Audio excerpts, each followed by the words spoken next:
Bon, pour apporter des précisions à mes vidéos précédentes, donc qu'est-ce que Dieu? Sommes-nous toujours autant des barbus dans le ciel ou on a un petit peu progressé? Bon, plus sérieusement, ce que nous pouvons dire, c'est que Dieu est une gouvernance et un processus de définition. Vous pouvez l'appeler comme vous voulez, un Deus, Dies, Dios, God, etc. Hem, Prenons l'exemple d'un bateau avec des matelots et un capitaine qui est le principe de gouvernance, celui qui va le souverain, quelque part, le roi de son royaume, du bateau. Le bateau, on peut le considérer comme un royaume. Comme un corps humain fait de cellules, cette structure forme une unité et un être. De la même manière, une communauté humaine forme un corps plus grand avec une tête. N'oublions pas que ce qui est en haut est comme ce qui est en bas. Sinon, la forme la plus simplifiée de cette structure métaphysique est celle de l'arbre. Plus simplement encore, un tore ou un tube avec une entrée et une sortie, une substance intérieure et une paroi extérieure. On peut comparer ça aussi au fluide du temps, aussi, ou à une rivière, encore plus simplement. Nous remarquons aussi donc que le cosmos fonctionne dans une fractale en poupée russe, de cette même structure. Si vous voulez, un bateau dans un bateau dans un bateau, etc. Et où chaque bateau peut contenir encore plusieurs bateaux. Comme une église dans une église dans une église, ou encore une bergerie dans une bergerie dans une bergerie, etc. Qui ne comprend pas ça? C'est assez visible, hein, on peut l'observer partout autour de nous. La Bible nous dit aussi, 1 Corinthiens 6, 19, « Ne savez-vous pas que votre corps est le temple du Saint-Esprit, qui est en vous, que vous avez reçu Dieu, et que vous ne vous appartenez point vous-même » C'est assez clair, hein, donc pas de débat. Hein. Sinon, au sujet du monothéisme et du polythéisme, c'est aussi un sujet, un débat absurde, complètement absurde, parce que la structure métaphysique est toujours la même dans le cosmos, omniprésente, omnipotente et quasiment, on peut dire, inaliénable. Donc, elle est unique dans le multiple. Et parce qu'il ne faut pas confondre la structure métaphysique inaliénable du processus Dieu qui se répète, se divise et se multiplie en fractales, partout dans le cosmos, avec l'individualisation de cette même structure. Et tous les aveugles de cette notion ont encore beaucoup de chemin à faire, mais c'est tellement évident. Bon, donc quand il est question aussi de parler de plusieurs dieux, cela sous-entend aussi une hiérarchie métaphysique, parce que le processus Dieu se répète à chaque niveau de la poupée russe cosmique. Nous pouvons donc parler de dieux individualisés, avec des dieux inférieurs et des dieux supérieurs. Et donc évidemment, à chaque niveau, un dieu geôlier à pouvoir supplémentaire sur l'ensemble des plus petits qui l'englobent. Les dieux inférieurs sont soumis aux dieux supérieurs et à la première structure métaphysique, celle du dessus si vous voulez. Au sujet de la notion de démiurge, ce terme fait bien référence à un dieu inférieur et démoniaque dans la hiérarchie divine.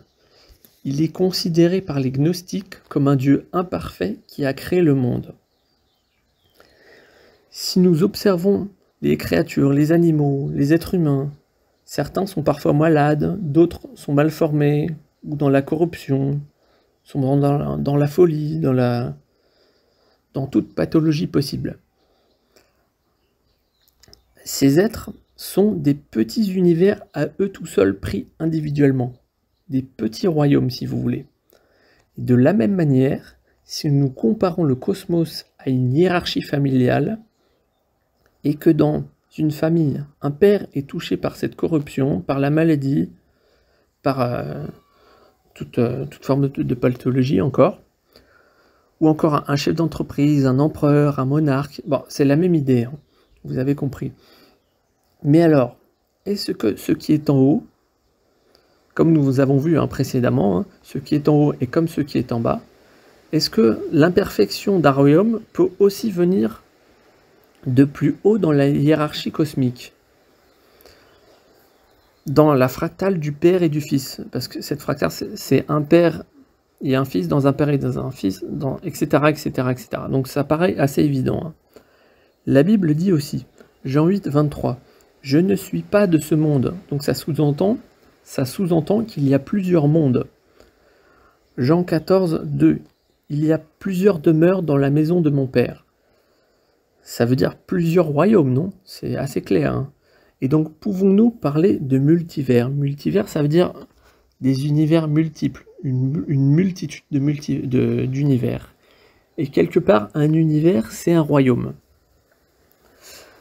Donc aussi, alors, ceux qui ont le mieux compris cette structure métaphysique du cosmos dans le monde sont évidemment, on peut parler des hindous avec les 7 chakras, les 7 centres énergétiques du corps humain. Mais après, ça reste très associé au corps, donc une vision plutôt terrestre. On peut aussi parler des premiers gnostiques chrétiens, les sachants, les premiers érudits, si vous voulez, si vous préférez, avec une liturgie qui est complètement métaphysique, une compréhension exceptionnelle de la géométrie, du symbolisme et des archétypes. Il y a aussi bien sûr la branche mystique musulmane. Après voilà, dans toute discipline, il y a un élitisme naturel qui se développe. C'est comme ça. Et oui, bon, il y a aussi bien sûr les kabbalistes juifs avec l'arbre des séphirotes, qui je dirais est plus psychique et plus conceptuel et puis livresque.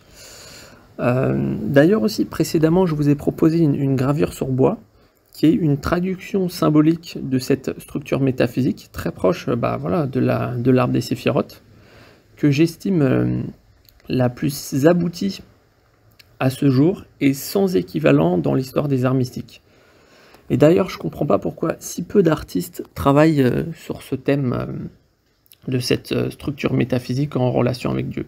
Parce que c'est le meilleur moyen de le rendre intelligible et communicable. Nous avons vu alors précédemment qu'une défaillance était possible dans la hiérarchie cosmique.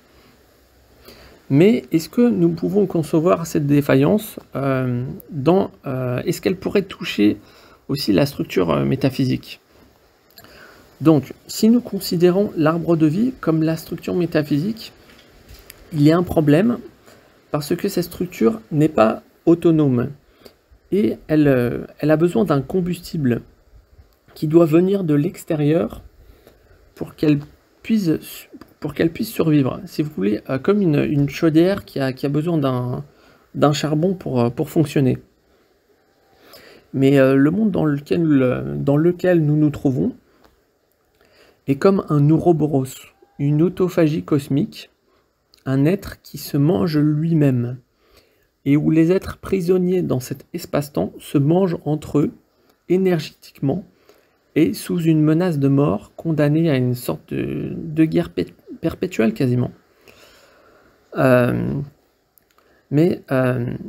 Si on imagine que cette structure peut être modifiée, ou plutôt être restaurée, et que au lieu de consommer un combustible extérieur à lui-même, cette structure devient génératrice, capable de genèse sans combustible, on va dire.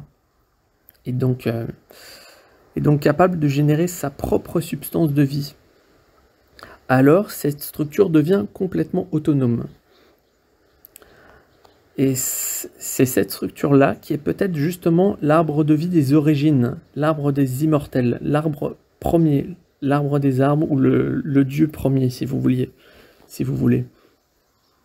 Et qui ne va pas créer des enfants en les rendant dépendants de lui-même, mais si vous voulez, si la parole dit que si tu aimes ton prochain comme toi-même, tu veux créer des êtres libres si tu es capable de les créer et pas de les garder sous ta coupe. Selon les gnostiques, nous sommes sous le joug d'un dieu geôlier et jaloux, qui veut nous garder sous sa coupe, et il ne veut évidemment pas que vous touchiez à l'arbre dans le jardin. Il préfère avoir le pouvoir sur vous. Nous pouvons aussi identifier un autre problème, c'est celle de la fractale et de l'emboîtement en poupée russe, et qui développe cette hiérarchie de pouvoir. Donc c'est ça qui est un problème, parce que celui qui est au-dessus dans la poupée russe a pouvoir sur les autres poupées plus petites qui sont dedans.